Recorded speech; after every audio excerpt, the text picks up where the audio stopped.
નગરપાલિકા તંત્ર દ્વારા 58 જર્જરિત મકાનોને નોટિસ પઠવાઈ।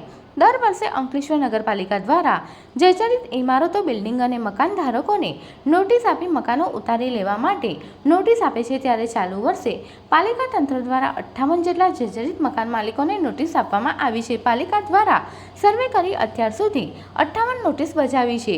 હાલ પણ સર્વે ચાલી રહ્યો છે, જેમાં જર્જરિત મકાનો નજરે પડશે તો નોટિસ આપી ઇમારતો ઉતારી અપીલ પણ કરવામાં આવી છે। તો બીજી તરફ પાલિકાની નોટિસ સામે સવાલો ઉઠાવ્યા છે। વિપક્ષના નેતા જહાંગીર પઠાણે 58 મકાનને નોટિસ આપી તે પાલિકા તંત્રની કામગીરી છે, પરંતુ આવા મકાનો જોવાની જવાબદારી બોવડાની છે।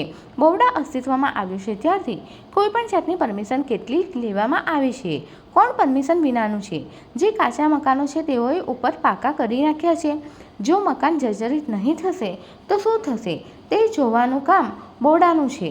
પાલિકા નોટિસ આપીને છટકી જાય એના કરતાં એક કોપી બોવડામાં આપવા ઉપરાંત પાલિકા, બોવડા અને પીડબ્લ્યુડી સાથે મળીને જર્જરિત ઇમારત દૂર કરે તેવી માંગ કરી છે, જ્યારે મુખ્ય અધિકારીએ જર્જરિત ઇમારતો ઉતારી લેવા મકાન માલિકોને આજે 1 કલાકે અપીલ કરી છે।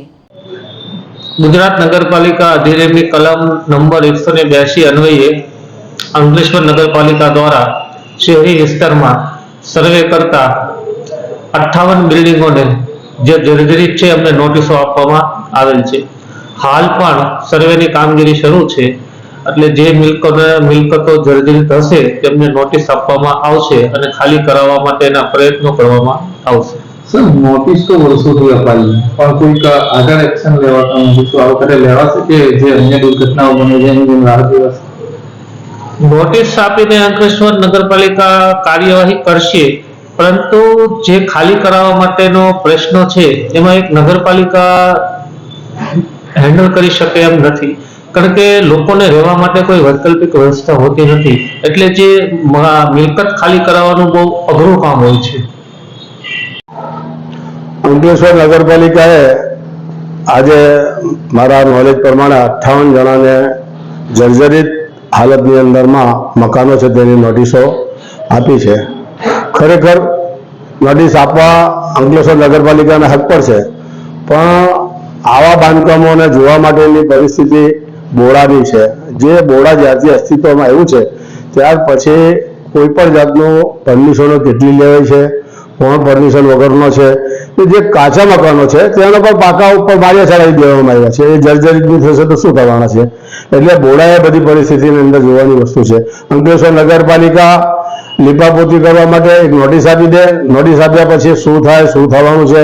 હવે વરસાદ આવવાની તૈયારી છે 5 દિવસની અંદરમાં, અને એ વરસાદની સામે નોટિસો આપે એનો મતલબ કોઈ નથી। જ્યારે ઉનાળો ચાલુ થાય અને તમને એમ ગણતરી થાય કે આ મકાનો જર્જરિત હાલતમાં છે, તો તેવા લોકોને નોટિસ આપીને તોડી પાડવા નહીં કરે।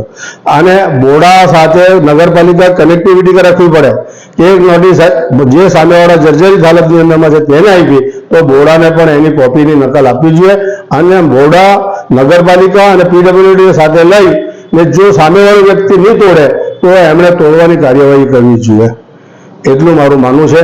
એનો મોટામાં મોટો હિસ્સેદારો હવે તેની અંદરમાં 36 બાવા ચૂંટાયેલા છે, એમના વિસ્તારોની અંદરમાં કોઈ બી તોડવા કાઢવાનો પ્રસંગ બને અને કોઈ આવીને ત્યાં ઊભા થઈ જાય એટલે હવે પાલિકા ઢીલી પડી છે, પણ બોવડાએ સક્ષમ બની અને પોલીસ પ્રોટેક્શન સાથે આવું વસ્તુ તોડી પાડવું પડે જોઈએ, નહીં કે રાજકોટ, નવસારી કે જ્યાં જ્યાં આવા બનાવો બરોડા આવા બનાવો બન્યા છે તેની રાહ જોવામાં આવે।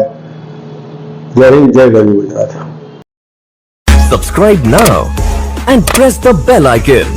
Never miss an update.